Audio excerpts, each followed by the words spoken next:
Good morning दोस्तों, कैसे हैं आप सब। उम्मीद करता हूँ बहुत अच्छे होंगे। आज के इस वीडियो में हम इंग्लिश को टारगेट करने वाले हैं। इंग्लिश में आज से एक प्रॉमिस करते हैं कि रेवोल्यूशन लेकर के आना चाहते हैं, और रेवोल्यूशन तब तक नहीं रुकेगा जब तक आपको यहां तक नहीं पहुंचा देते हैं। हम लोग आज ये करने वाले हैं कि आज से मैं आपको इस लेवल से इंग्लिश सिखाने का प्रयास करूंगा।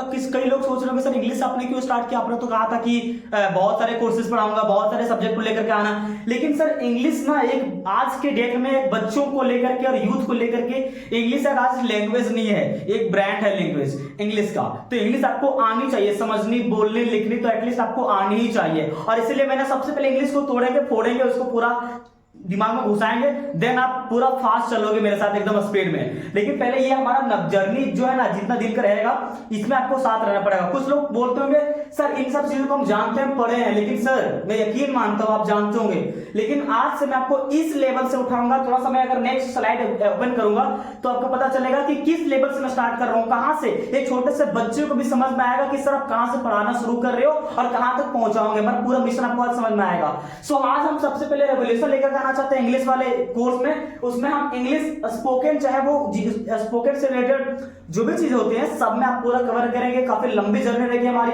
इंग्लिश स्पोकन के बाद इंग्लिश कन्वर्सेशन, ये आपको भी पढ़ाएंगे कि कैसे कन्वर्सेशन करते हैं एक दूसरे को। इंग्लिश ग्रामेटिकल के साथ साथ ट्रांसलेट करना सिखाएंगे। ट्रांसलेट ना मैं आपको बता दूं पहले ही, मैं ट्रेडिशनल तरीके से आपको ट्रांसलेशन कभी नहीं सिखाऊंगा। एक वो तरीका दूंगा, वो स्टैंडर्ड तरीका जिसमें आपको कोई भी किसी भी तरीके के रूल्स की जरूरत नहीं पड़ती है, और आप सीखोगे। और आप देखना मेरे इस रेवोल्यूशन के साथ साथ अगर आप रहोगे तो आप इंग्लिश बोलोगे, आराम से बोलोगे, एकदम टेंशन मत लो मेरा। और ग्रामेटिकल में भी सारी चीजें बताऊंगा, जितने भी तरीके आपको पता होगा। ये नाम एक है, लेकिन जब पढ़ना शुरू करेंगे तो ब्रांचेस बहुत सारे आ जाते हैं। इसमें से अंदर बहुत सारी चीजें, तरह तरह के चैप्टर आते रहते हैं। उसके बाद मैं आपको तब तक पढ़ाऊंगा जब तक आप अपना इंग्लिश में रिटेन नहीं करने लग जाओगे, लिखना शुरू नहीं करोगे। स्टोरी, पोएम, डिजाइन, खुद से पैराग्राफ, पेजेस, अगर तब तक लिखना शुरू नहीं किया तब तक मैं आपको पढ़ाते रहूंगा। तब तक आप लिखना शुरू कर दोगे जब तक मेरा रेवोल्यूशन खत्म होगा। तो आज की वीडियो को शुरुआत करते मैं आपसे रिक्वेस्ट करता हूं कि वीडियो को पूरा देखें और चलिए आगे बढ़ते कि कहां से स्टार्ट कर रहे हैं। मैं एकदम छोटी लेवल से स्टार्ट करूंगा, बच्चे को भी अगर वीडियो देख रहे हैं तो उनको भी समझ में आ जाएगा। So let's get started, video को स्टार्ट करते हैं। Thank you. आज सबसे पहले देखेंगे गुड मैनर्स इन इंग्लिश। बच्चों के लिए मेरा यह स्पेशल वीडियो, खास करके पहला वीडियो मैं बच्चों को सोच कर डाल रहा हूं, क्योंकि इसमें हम बच्चों के लिए कुछ मैनर्स सिखाने वाले हैं उनको, कि क्या उनको कैसे यूज करने चाहिए, कौन से लैंग्वेज। ये वर्ड्स तो आप सुने होंगे, लेकिन मैं प्रयास करूंगा जो भी वर्ड्स आप जानते होंगे उनका अगर हिंदी से हिंदी पता होगा तो हिंदी अभी भूल जाइए। बस हमें इन सब वर्ड्स को कहां यूज करना है, कैसे करना है, ये खास करके आप बच्चों को दर्शा दे। मेरा एक बहुत बड़ा एहसास होगा। अगर आप वीडियो देख रहे हो तो किसी बच्चों को दिखाइए या फिर आप उनको समझाइए ये सब वर्ड का यूज कहां करते हैं। स्टार्ट करते हैं। जैसे मान लीजिए सबसे पहले हमारे पास एक प्लीज नाम का वर्ड है। हमें प्लीज का हिंदी नहीं जानना है, क्योंकि हमें ना दैट उनका यूज जानना है, उनका प्रयोग जानना है। हिंदी जानने से सब फिर आगे जाकर के जब आप जानोगे इंग्लिश में तो बहुत सारी चीज आकर के आप फंस जाओगे। तो जिसका हिंदी नहीं पता प्रयास करो, ना ही जानो, डायरेक्ट उसका इंग्लिश सीखने का प्रयास करो। वैसे एक हिंदी कृपया होता है तो हमें कृपया नहीं याद रखनी है, हमें डायरेक्ट प्लीज वर्ड यूज करके याद करनी है। अगर प्लीज, तो प्लीज जो वर्ड है हमें कहां यूज करनी चाहिए आप सभी को पता होगा। दो तीन वर्ड ऐसे होते हैं जिनका आपको पता है, लेकिन आगे मैं आपको बताने वाला हूं। जो प्लीज वर्ड का यूज होता है वो हम तब करते हैं जब हमें किसी से कोई हेल्प मांगनी होती है, कोई चीज मांगनी होती है। अगर हमें किसी भी इंसान से कोई भी चीज चाहिए, हमें किसी से मदद की आवश्यकता है, देन हम सबसे पहले कुछ कहने के लिए, कुछ मांगने के लिए हम उनके सामने प्लीज बोलेंगे। Please give me your pen, please give me your notebook, please give me a drink of water, a glass of drink of water. तो हमें ये बोलना होगा। जब तक हम प्लीज का यूज नहीं करेंगे ना, सामने वाला प्रभावित नहीं होगा। प्लीज से एक फीलिंग्स आती है कि ये मेरी इज्जत करके, मेरी रिस्पेक्ट करके प्लीज नमक लगा के बोल रहा है। तो हमें जब भी किसी से मदद चाहिए तो आप प्लीज वर्ड का यूज करोगे। आप प्लीज के सामने कुछ भी लगा सकते हो। Please give me your pen, ऐसे करके आप एग्जाम्पल लिख सकते हो। ठीक है, ऐसे प्रयास कर सकते हो और बहुत सारे सेंटेंस का प्रयोग करोगे तो आप सीख जाओगे। देखिए आगे बढ़ने से पहले आपको मैं एक चीज बताता हूं। अगर आप मेरे इस बातों से एग्री करते हो तो नीचे वीडियो में कमेंट कर सकते हैं।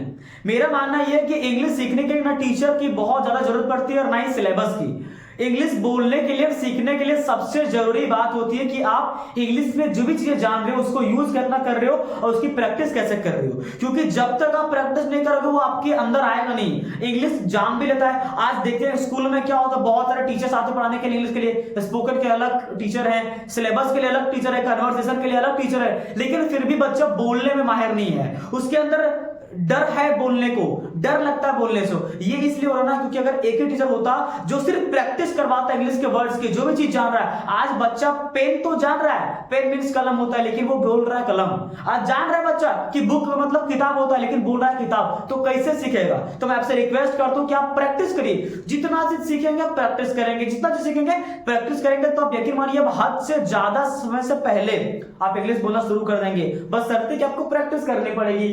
तो हमें इनका प्रैक्टिस करना, आप लिखना है, खुद बोलना है। जब भी आपको बोलना, अच्छा मैं आपको आगे नहीं सिखा रहा, मैं आपको बस ये सिखा रहा कि आप प्लीज कैसे लगाओगे, सिर्फ प्लीज लगाओ, आगे मैं बताऊंगा कि लंबा कैसे करेंगे सेंटेंस को जोड़ करके। सेकेंड पॉइंट की बात करते हैं, हमारा थैंक्स है। थैंक्स का यूज कहां करेंगे भैया, अगर हम किसी से कोई मदद मांगते हैं या फिर कोई भी हमसे मदद मांगता है और अगर हम उनकी हेल्प करते हैं, फिर कोई भी हमारी मदद करती है, तो मेरा ये फर्ज बनता है कि हम उनको थैंक्स का रिप्लाई करें। अब थैंक्स का तरीका भी हो सकता है, आप जितना ज्यादा रिस्पेक्ट से बोल सकते हो। कोई छोटे इंसान आपसे है तो थैंक्स बोल दो, थैंक्स छोटू बोलो।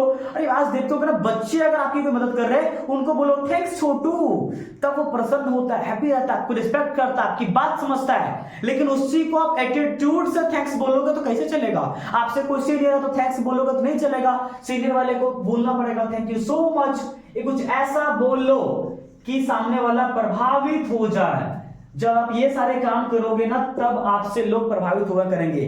थैंक यू सो मच जब ये बोलोगे तो लगता है बहुत सच में मैंने इसकी प्रॉब्लम सॉल्व किया है, सच में इसका लगता मदद किए हैं, तो उसको फील होता है। थैंक्स बोल दोगे, थैंक यू, ये क्या कौन सा लैंग्वेज है, ये गलत तरीका है, इट्स अ बैड हैबिट, ये हमें नहीं करनी है। ठीक है, थर्ड पॉइंट हमें करना है, इट्स ओके।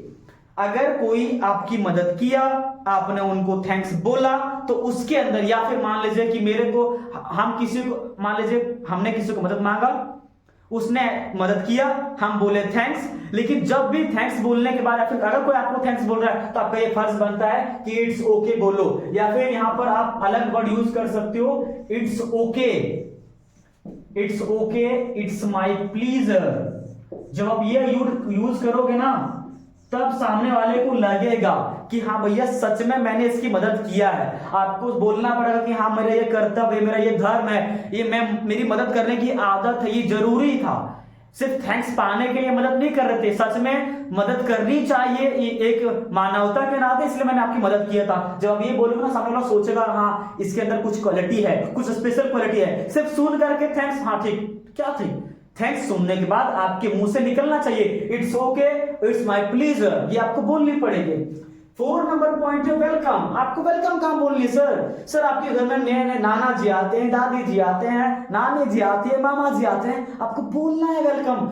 अरे मान लो अगर आप बच्चे हो, आप वेलकम बोल रहे हो नानी जी को, दादी जी को, कोई गेस्ट को, लेकिन जब आप कहीं बाहर चल जाओगे और नानी जी घर आएगी और वो नहीं सुनेगी नाना जी दादाजी कि अरे मेरा जो बेटा है, वो मेरा बच्चा है, वो हमको वेलकम नहीं किया, उनको लगेगा कि घर सुना सुना लग रहा है। क्योंकि आप जब भी आप बचपन में घर में रहते हो तो आप हर एक को वेलकम करते हो, हर एक को वेलकम बोलते हो। लेकिन आप अगर घर में नहीं हो और अगर कोई घर आ गए, उनको वेलकम सुनने को नहीं मिलेगा। वो सोचेंगे, वो आपको याद करेंगे, वो बच्चा हमको वेलकम करता था, वो बच्चा हमको बहुत प्यार करता था, बहुत वेलकम करता था, जब भी घर जाता तो एक्साइटमेंट से कुछ बोलता था। लेकिन तो आपको कुछ लोग याद करेंगे, तो आप बोलिए, अपने बच्चों को सिखाइए, लर्निंग दीजिए। हमें अलाउ मी का यूज करना है। सर अलाउ मी ये बहुत नया है, मैं आपको बता रहा हूं। जब आपको क्लास से बाहर जानी होती है, जब आपको क्लास में अंदर आनी होती है, तो क्या बोलते हो, आप बोलते हो मे आई कमिंग सर, या फिर मे आई गो आउटसाइड सर। लेकिन हमें ना ये यूज करनी, अलाउ मी का यूज करनी। सर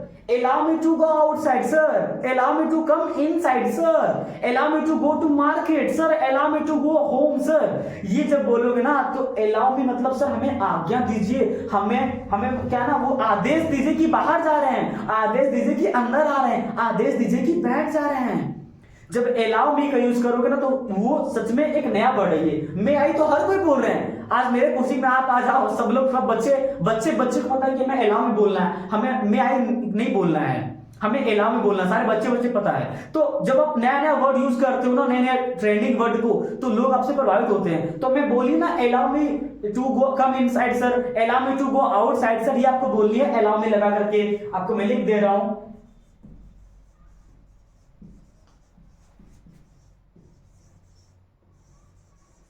क्लास से बाहर जा रहे हो तो यहां पर आप ये यूज कर लो, गो आउटसाइड सर। अंदर आ रहे हो तो कम इनसाइड सर। मार्केट जा रहे हो तो गो टू मार्केट सर। घर जा रहे हो तो गो टू हाउस सर। ये आप यूज कर सकते हो अपने हिसाब से।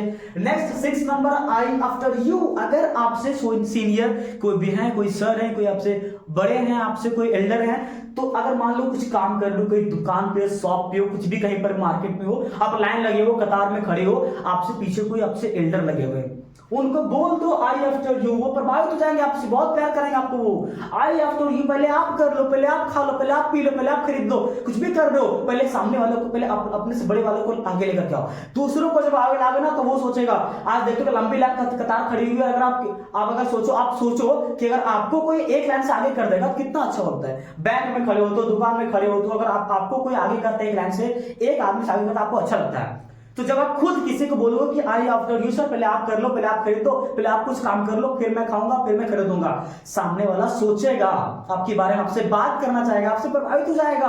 तो ये वर्ड को यूज करनी है। मैं आपको फिर से बता दे रहा हूं, ये वर्ड आपके लाइफ में तब इंपैक्ट डालेगी जब आप इसका यूज करेगा। विदाउट इसका यूज इंग्लिश लैंग्वेज ही बेकार मेरा वीडियो चला जाएगा। मैं आपसे रिक्वेस्ट करता हूं, मेरे वीडियो का सफल तब मानूंगा जब आप इसका यूज करेंगे। 7 नंबर हम देखते हैं सॉरी। सॉरी का यूज कहां करेंगे सर? अगर मेरे से ना किसी से भी, अगर मेरे से किसी को भी कुछ गलती फील हुई होगी, अगर मेरे से किसी को कोई तकलीफ हुई होगी, मेरे से कोई हर्ट हुआ होगा, तो मैं इसको धन्यवाद देता हूं। हम उसको सच में दिल से माफी मांगता हूं, मुझे सच में तकलीफ होगी अगर मेरे से किसी को तकलीफ होती है तो ये आपको, आपके अंदर फीलिंग्स होनी चाहिए कि आपसे अगर कोई भी चीज, कभी भी किसी से कोई गलती होती है ना, उसको फील करनी है। हमें सॉरी बोल देना है। सॉरी बोलने का तरीका अलग अलग, जितना फील करके बोलोगे सामने वाला प्रभावित होगा। जितना फीलिंग, आप मैं यहाँ सॉरी लिख दिया हूं, इसको और लंबा करते हैं, आई एम सॉरी बोल दो, ये बोल दो। अगर इससे भी आपको अच्छा करना है तो आई एम रियली सॉरी बोल दो।